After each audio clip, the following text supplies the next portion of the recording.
হীরা মান্ডির মল্লিকা জানকে নিয়ে এখন চর্চা তুঙ্গে। হঠাৎ করেই যেন মনীষাকে নতুন করে আবিষ্কার করেছেন দর্শক।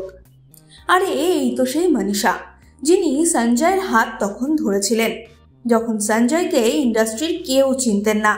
একের পর এক হিট ছবি উপহার দিয়েছেন, 3 খানের সঙ্গে চুটিয়ে অভিনয় করেছেন। মণিরত্নমেরও প্রিয় নায়িকা ছিলেন তিনি।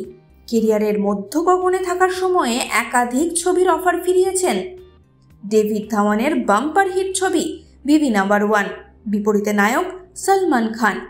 কিন্তু ছবির অফার পত্রপাঠ ফিরিয়েছিলেন মনীষা। মনীষা ফিরিয়েছিলেন যশ চোপড়ার ছবিও। দিল তো পাগল হ্যায় ছবিতে করিশ্মার চরিত্রটি প্রথমে নাকি তাঁকেই অফার করা হয়।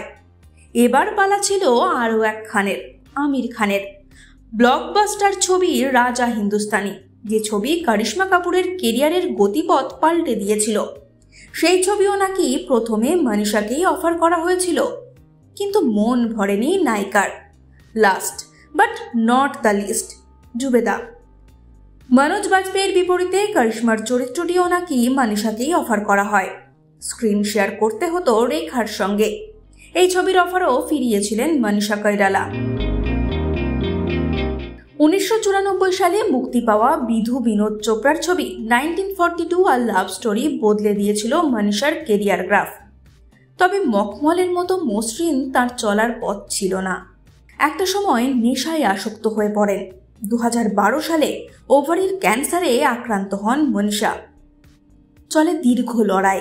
হার না মানা এক অদম্য জেদে সওয়ার হয়ে ক্যান্সারকে বুড়ো আঙুল দেখিয়ে মনীষা ফিরে আসেন।